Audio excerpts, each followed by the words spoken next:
Bonjour et bienvenue dans cet épisode de Récif Captif où je vais vous parler de l'ail.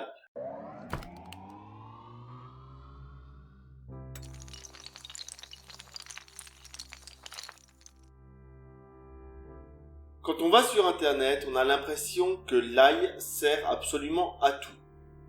On en lit de tous les côtés et à la moindre maladie, forcément, on en utilise. Mais au final, on ne sait plus vraiment à quoi ça sert, l'ail. C'est pour ça que je vais tenter dans cet épisode de faire le tour des utilisations de l'ail. Et plus particulièrement de son jus dans la nourriture. Au niveau des utilisations, tout d'abord, l'ail est un vermifuge pour éviter les vers intestinaux. C'est un déparasitant. Donc, parasite, vous avez compris. C'est un léger antibactérien. Il va venir améliorer la flore intestinale. Il va augmenter l'appétence des aliments, c'est-à-dire l'envie de le manger, pour faire simple. Il contient un grand nombre de vitamines et c'est un déstressant. Maintenant qu'on sait tout ça, on va voir dans quel cas l'utiliser. Le plus évident, c'est à l'introduction de nouveaux poissons. On va ainsi éliminer les vers intestinaux et les parasites qu'il pourrait avoir attrapés dans la nature ou lors de son transport. On va éliminer donc les parasites, les protozoaires qui sont présents dans son système digestif. Si un de vos poissons est stressé ou a du mal à manger, on va l'utiliser aussi.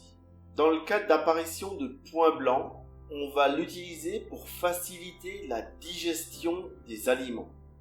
Ça ne va pas guérir les points blancs, mais ça va l'aider à digérer mieux les aliments et donc à perdre moins d'énergie pour digérer et donc utiliser cette énergie pour combattre l'infection.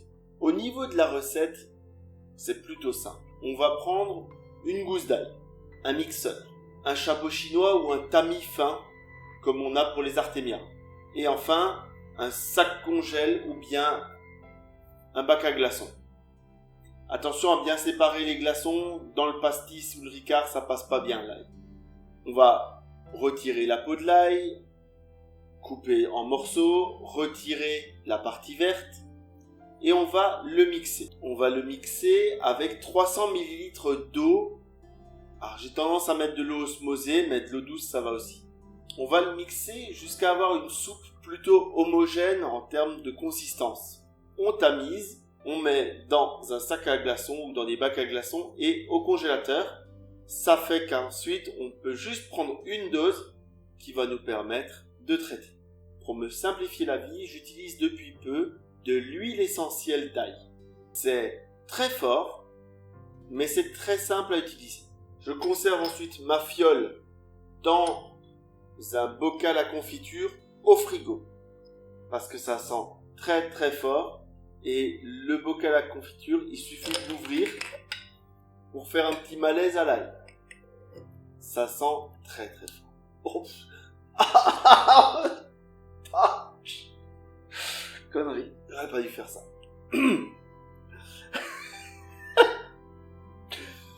Comment est-ce qu'on l'utilise ? Au départ, on a besoin de plusieurs essais afin de trouver les bonnes quantités d'ail à utiliser, puisque si on en met trop, les poissons ne le mangeront plus. Si on n'en met pas assez, ce ne sera pas ultra efficace. Donc il faut arriver à trouver le juste milieu.